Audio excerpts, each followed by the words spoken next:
Hello everyone, welcome or welcome back to my channel. My name is Dr. Nisha and in today's video lecture we are going to study a new and very important repertory, that is clinical repertory. It is a type of repertory that is clinical repertory. मैं ना link भी आपको bio में दूंगी या फिर description box में दूंगी आपको लिंक. मैंने ना बहुत सारा अच्छा से एक्सप्लेनेशन कर दिया है इसके बारे में, रेपर्टरीज के टाइप्स के बारे में, रेपर्टरीज का क्लासिफिकेशन दिया है. सो है ना, वो रेपर्टरी का क्लासिफिकेशन आपने जाके देखना है and then only you should enter into the this stream, मतलब दिस रेपर्टरी. ठीक है, तो है ना ऑस्कर ई बोरिक इनका जो रेपर्टरी है, लाइक हम लोग वेल नोन रेपर्टरी, मैं यहाँ पे पिक्चर भी लगा दूंगी स्क्रीन पे, आप वहां से रेफरेंस देख सकते हो. मतलब आपको थोड़ा इजी जाएगा कि कौन सी रेपर्टरी है exactly which I am going to teach. So Boericke repertory हम लोग आज पढ़ने वाले हैं. तो बोरिक रेपर्टरी के बहुत सारे जो मैंने ऐसे दिया है ना, ये सारे notes. Oh my camera is not focusing. Okay या सो है ना, ये जो सारा दिया है मैंने, तो ये हम एक्सप्लेन करेंगे अभी आपको. ठीक है, सो इसका फुल नेम क्या है इस रेपर्टरी का? तो फुल नेम है pocket manual of homoeopathic materia medica and repertory. So इसका ना बहुत कंफ्यूजन होता है इस रेपर्टरी का. क्यों? क्योंकि इसके दो ऑथर्स है. तो एक ऑथर में लिखा है ऑथर ने मटेरिया मेडिका, दूसरे ऑथर ने लिखा है रेपर्टरी पार्ट. सो है ना, दोनों ऑथर का नाम भी तो क्वाइट सिमिलर है. सो बहुत ज्यादा कंफ्यूजिंग है ये रेपर्टरी का ऑथर्स का, ध्यान में रखना. But I have explained you, I am going to explain you. इसका कंफ्यूजन दूर भी करूंगी मैं. ठीक है, सो क्लिनिकल रेपर्टरी है तो क्लास कैसे है? General clinical repertory.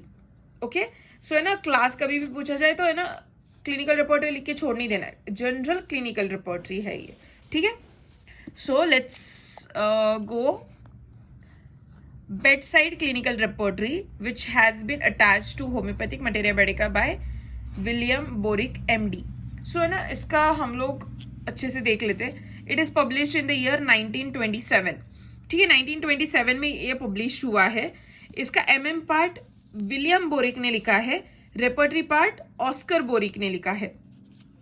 ओके, तो ऐसे बनते हैं दो authors. So William boric and Oscar boric. Repertory is Oscar. HMM part मतलब रिपोर्ट, ये अपना इसका रेमेडीज का part is by William boric. Plan and construction, ये हेडिंग डाल देना है. ये सारा इंट्रोडक्शन में आ जाएगा. उसके बाद हम लोग हेडिंग डालेंगे प्लान एंड कंस्ट्रक्शन. उसके बाद हम लोग लिखेंगे there are 25 chapters in the repertory and according to the Hahnemann schema it is been divided. ठीक है, सो है ना, कैसे हैनिमन स्कीमा पे डिपेंडेंट है?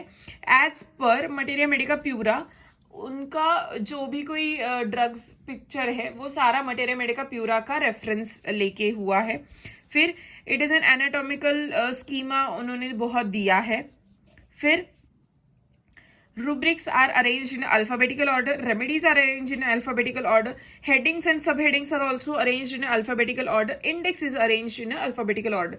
So ये आपको लिखना है. यहाँ पे इस बुक में तो ये सारे नोट्स नहीं दिए, but I have read the materia Medica itself. मतलब जो वो बुक रहता है ना, टेक्स्ट बुक, जो मैंने पिक्चर दिखाया था अभी स्क्रीन पे, तो वो टेक्स्ट बुक के फ्रंट वाले जो पहले जो पेजेस रहते हैं प्रीफेस के, वहाँ पे इंट्रोडक्शन वाले पेजेस, तो उसमें वो रेपर्टरी का सारा एक्सप्लेनेशन है. तो मैंने वहाँ से पिक किया है ये नोट्स आपके लिए, और ये मैंने आपको ऐसे लिख के यहीं पे बता दिया है. ठीक है, सो स्कीमा तो है ना, ये कैसे मैंने बोला आपको कि है ना, सारे जो चैप्टर्स है वो है ना हेड टू टो दिए हैं.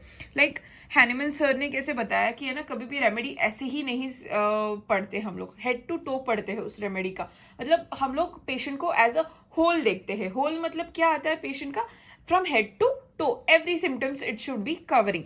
सो ऐसे है, माइंड है, हेड है, eyes, ears, nose, face, mouth, tongue, taste, gums, teeth. There are almost 25 chapters. Like here are also some, like throat, stomach, abdomen, urinary system, male sexual system, female sexual system, locomotory system, respiratory system. फिर 20th यहाँ पे ना थोड़ा numbering का mistake हो गया है.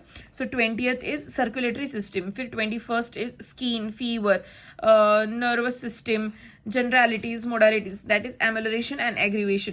सो ये सारी चीजें दी गई है. एंड अभी यहाँ पे देखो नंबर ऑफ ड्रग्स कितने हैं इस पूरे रेपर्टरी के, तो मतलब 14 ऐसे ध्यान में रखना. ठीक है, actual number of drugs are 1409. 5 drugs are repeated. Those drugs are called as dual, those drugs are having dual names. ठीक है, सो ऐसे मैं बताऊंगी कौन से, तो यहीं पे लिखा है, but will go sequence wise. ठीक है, so arrangement of rubrics. So arrangement of rubrics में क्या दिया है, rubrics are arranged in alphabetical orders. Each rubrics when extensive in scope in presented in the following orders, that is headache. So headache का हम लोग एक example देंगे. Alphabetically arrangement है ना रूब्रिक्स का. सो ना किस टाइप में दिया है, लाइक हम लोग है ना कभी भी हेडेक को देखते हैं तो पॉजिटिव फैक्टर देखते हैं हम लोग, लोकेशन देखते हैं हम लोग, सेंसेशन देखते हैं, मोडालिटीज देखते हैं. हाँ, LSMC फॉर्म में हम लोग सिम्टम लिखते हैं या फिर सिम्टम देखते हैं फॉर केस टेकिंग. सो वैसे ही विलियम बोरिक ने इस रेपर्टरी का क्या दिया है, ऑस्कर बोरिक ने इस रेपर्टरी का अरेंजमेंट कैसे किया है, तो CTL CCM फॉर्म में. ठीक है, तो हेडेक अगर हम लोग देखेंगे सिम्टम तो वो कैसे टाइप में देखेंगे हम लोग, कॉज भी देखेंगे, हेडेक का क्या कॉज है, हेडेक का क्या टाइप है, हेडेक का क्या लोकेशन है, कैरेक्टर ऑफ पेन क्या है हेडेक का, कॉन्कोमिटेंस क्या है हेडेक का, मोडालिटीज, एमिलरेशन, एग्रीवेशन क्या है. सो ऐसे फॉर्म में that makes the complete symptom. This is given in the boric repertory. ठीक है, इंपॉर्टेंट फीचर्स. तो there are 1409 medicines and 5 are repeated. 5 names of the remedies are repeated, like dual names है इनके, written twice. For example, Simicifuga and Simicifuga दो बार लिखा. If you can see कि है ना, मतलब बहुत सारे रेपर्टरीज में ऐसे छोटे मिस्टेक्स है. सो है ना, आपको मेंशन करने की, रेमेडीज के नाम मेंशन करने की कोई ज़रूरत नहीं है, लेकिन you can at least mention this कि है ना 5 रेमेडीज के ड्यूअल नेम्स रिपीट हुए हैं. ठीक है, which are those, they are not going to ask you, so don't go into it, because याद रखने के लिए there are many things and भूलने के लिए there are many things. So whatever you are studying, study it perfectly and there is no need to study unnecessary things and there is no need to take unnecessary burden कि है ना वो क्या remedies थे, वो क्या remedies. No, don't do this, don't panic on the paper sheet itself. Technical or clinical terms often used as a rubric. So technical names are written in the bracket. ठीक है, तो ये एंड इन इटैलिक फॉर्म, तो ये एक दिया है.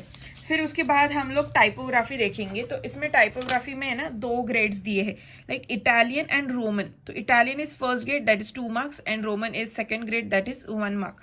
Italic indicates the more frequently verified clinical remedy. Okay, so ये है.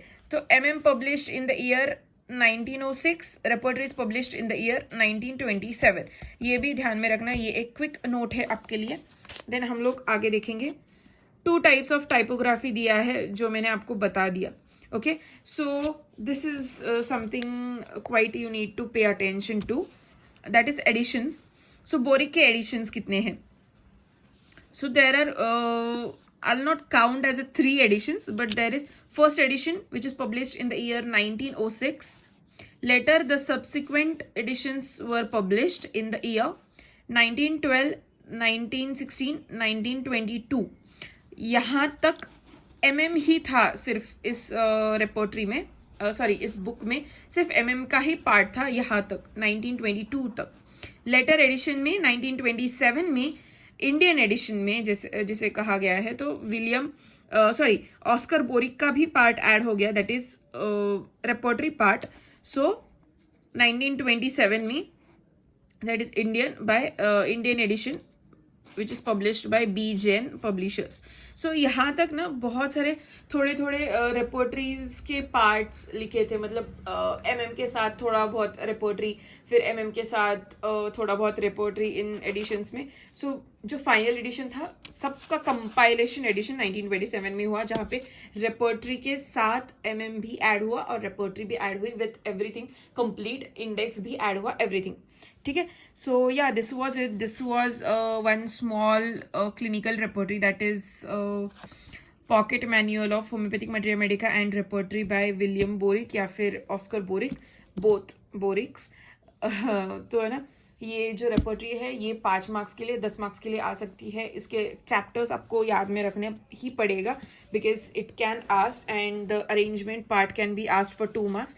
आई hope it is helpful for you guys. If do then do consider subscribing to my channel. And also ये जो author का जो कन्फ्यूजन है, don't make a confusion because it can be asked for 2 marks, otherwise it can be asked for viva also. So see to it के you are not confused in this part. So yeah, this was it. This was today's lecture. Please subscribe kar lena for more further lectures. Till then, bye. Thank you.